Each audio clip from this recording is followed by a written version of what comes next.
welcome to our 16th episode of Join Us at the Table. I'm Camryn. And I'm Bryn, and today we have Miyoko Schinner. Miyoko is a chef, author, founder of animal sanctuary Rancho Compasión, and the founder of the plant-based dairy brand Miyoko's Creamery. So Camryn and I both love Miyoko's Creamery products, and we're so excited to have you here today. So welcome. Could you start by telling us a little bit about yourself and how you came to be interested in the vegan food industry? Sure. Well, thanks for having me on. Nice to meet you both. Well, I am a very, very long time vegan and serial entrepreneur. Probably when I was about your age, I became vegan, maybe a couple of years later. And I loved all types of food. And I was just on this mission to figure out how can I get delicious vegan food in people's mouths. And that sort of became my journey. So I've had one vegan business after another for the last 35 years or so. That's so awesome. And I always think it's super inspiring to see people like you who can take their passions and kind of turn that into their business and kind of their life. And kind of going off that, how did you make the transition from being a chef and an author to starting Miyoko's Creamery and selling your plant-based cheeses? Sure. Actually, I started out as an entrepreneur, not as a chef. So I had my first business in my 20s in Japan. I had a little bakery. And then I wrote a cookbook in Japanese first, and then I translated to English myself and got it published. And when I moved back to the United States, I started another bakery and then a restaurant and then another natural food company. And then I wrote two more books. And then I kind of left my passion for a while and I got into an area of business. I got into real estate for a while. And that was actually my most lucrative business for a while. But there was no passion. And so you're asking about taking your passion and putting it into business. And I got to a point where I was making a lot of money, but I was just really miserable every single day. And I just said, screw this. I don't care if I'm poor the rest of my life, but I'd rather do something I'm passionate about. And so I wrote Artisan Vegan Cheese, which became sort of a cult classic. And the natural next step was to start a business, another business. That's great. It's so great to hear about your story. And I know we're both really grateful that you started selling your cheeses. It definitely helped in my transition to becoming vegan several years ago. And your mission, Phenomenally Vegan, really inspires people to try out this vegan lifestyle. So what is a good first step that you recommend for people starting on that journey?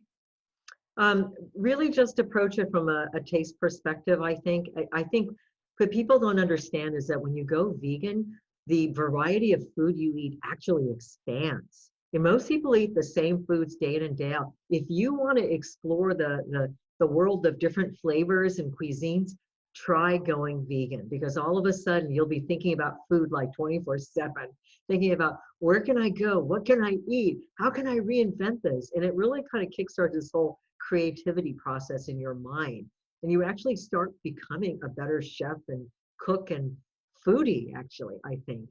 And everyone's got their own journey. People do it for health, people do it for the environment, but ultimately we do it for all living beings. We do it because we share this planet Earth with all other living beings, not just humans. This Earth doesn't just belong to humans. It belongs to all the living beings, not just farm animals, but wild animals as well. And what we put on our plate impacts all other living beings.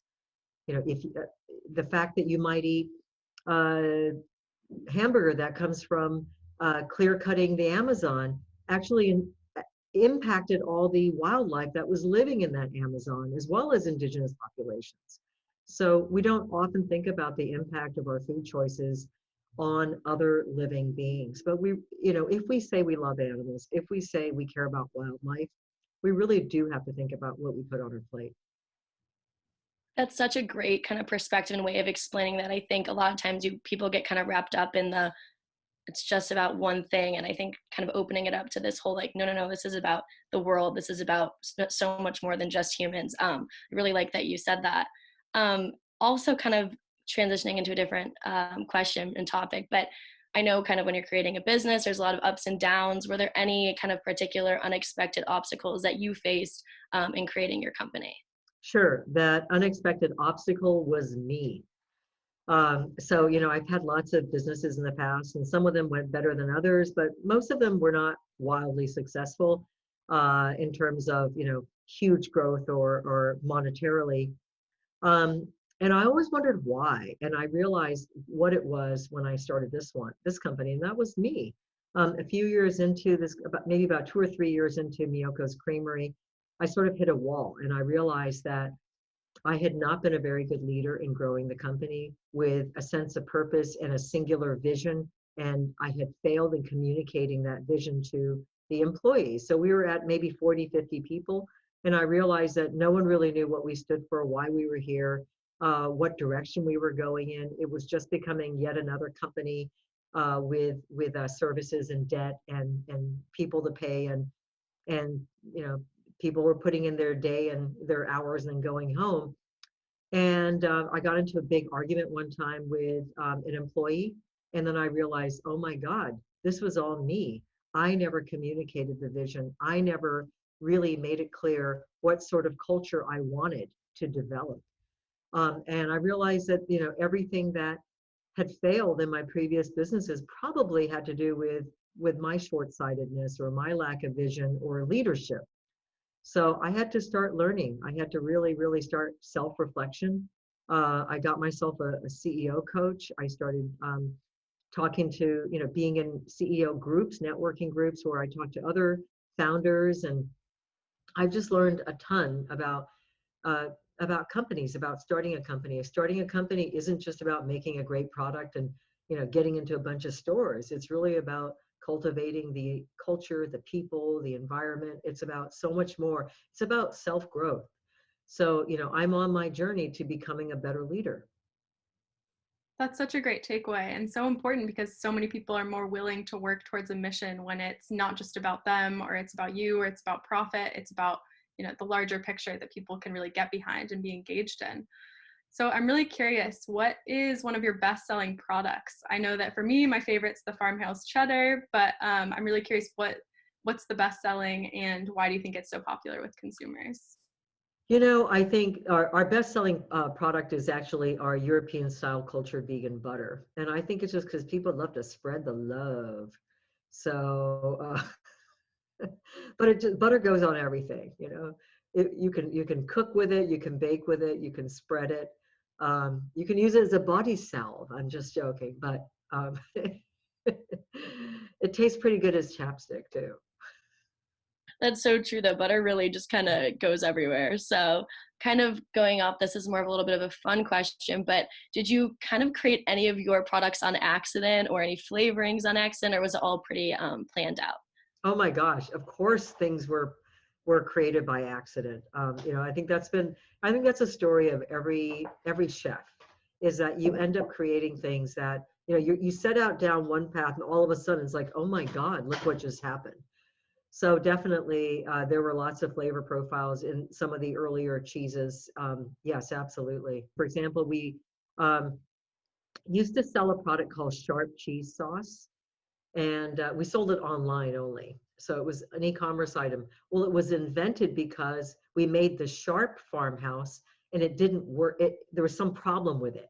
And so we reworked it. It's like, well, what if we pureed it and added some water and a little bit of this and that, and we created a cheese sauce? And so we did. And so that's how a lot of products are born out as what's called rework. When something doesn't turn out quite right, and you don't want to, if you just throw it away, now you've just lost potentially thousands of dollars. In our case today, it'd be, considerably more than that. And so you rework it, you get creative, and you create something else out of it. It's not something that we can do anymore at scale because of where we are. But when we were smaller, it was something we could do. Yeah, well, speaking of getting creative, you filed a high-profile lawsuit on the use of dairy terminology for the right to use the term butter for Miyoko's cultured vegan butter. So congratulations for Thank you. winning that case. Can you share a little bit about your decision to take on this legal challenge and what it means to both you and others in the industry to be able to use the label of butter rather than a substitute? Sure. We took this challenge on by suing the state of California for violating our First Amendment rights to using the term butter, as well as showing images of farmed animals on our website and packaging. We had a picture of a woman hugging a cow, which we which the state had deemed to be illegal, I guess. The images of cows belong to animal agriculture, they said. And we thought this was absurd. And we also knew that other companies in California had gotten similar letters from the state of California. But many of them were smaller than us and had decided not to challenge because they didn't want to be embroiled in a lawsuit or anything. And we just thought it was important to win this battle in the country's largest dairy state and to set a precedent to allow freedom of speech as we create this new food economy, as we pave the way for a revolution in the dairy industry and to create new dairy products made from plants, not out of cows. Yeah, that's so awesome. And I think obviously that case has a lot of implications for vegan food in general.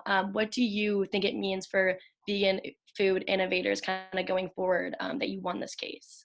Hopefully it's going to encourage them to be bolder in nomenclature. Right now we have things called standards of identity that the FDA sets that allows you to call certain things, cheese or meat or sausage or whatever.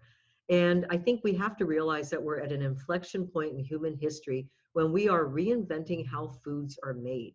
Because people want to eat familiar flavors, they want to eat familiar foods, but they've realized that those foods are causing the destruction of the planet, people's health, and animal welfare. And so we have to reinvent how we make these foods. And as we do that, we have to reinvent how we speak about them. Language has always evolved. We don't talk the way Chaucer did today. So language is a living, evolving thing. And the language that represents food and talks about food has to evolve as well.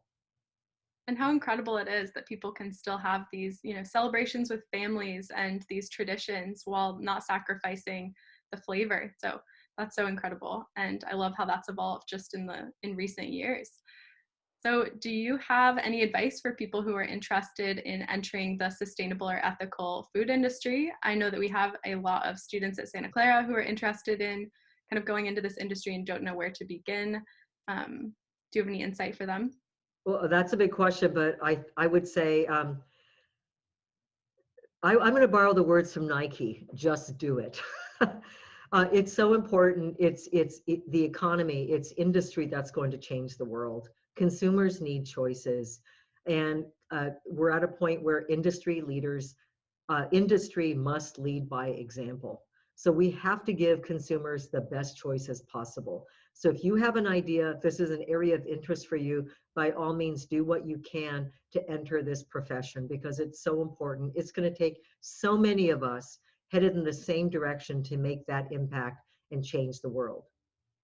Absolutely. We need to completely reinvent our food systems to be more sustainable and be better for people and the planet. So what are some skills or experiences you think that people should highlight on a resume or a cover letter to make them stand out in a pool of applicants? I get so many applications every single day for various roles. I mean, we're trying to hire a sustainability manager, and I literally got a stack of applications like this. And I can tell you, almost every application shows a skill set or experience that's commendable, that shows that they could do the job. What I see missing is passion on most applications. I don't see on most applications why the person submitted it. And it's not just a cover letter that you learned how to write, but where is the passion behind it? Where your heart is? Why are you even doing this? Why did you get into this? I'd love to see more of that. I think that's such great advice. I think a lot of times we're kind of geared towards this structure of what a resume should be and kind of you need this and then you need this experience or whatever it is. But I think that's such a kind of unspoken aspect of applying, and especially if it's something you are super passionate about. I really like that you kind of shared that part of it. I think a lot of times it is wrapped up in kind of a different aspect of applying. And we've really appreciated our chat today and kind of the insight you've shared. You can find many of Miyoko's products in local grocery stores. Kind of our last question is, do you have any personal recommendations or favorites for our viewers to try? Well, definitely try the butter. And then in a couple of months, we're going to be launching a version 2.0 of our farmhouse cheddar and our farmhouse pepper jack. It'll be the first ones in the marketplace that don't have any added flavors. And the flavors are completely derived from natural fermentation. So we're super excited about this new formula that we think is not only healthier, but much cleaner ingredient profile. So I'm really stoked about that. I hope you guys give that a try in a couple of months. So excited for that. I know if anyone wants to reinvent their grilled cheeses, you definitely need to try Miyoko's either pepper jack or farmhouse cheddar. It is a total game changer. And we hope you've enjoyed today's session of Join Us at the Table. So to find out more about Miyoko's products, we will post a link at the end of this session. And if you'd like to view more episodes of Join Us at the Table, we will also post the link to our CFIAE website. So thank you so much, Miyoko, for joining us, and thank you for watching this episode. Well, thank you, Camryn and Bryn.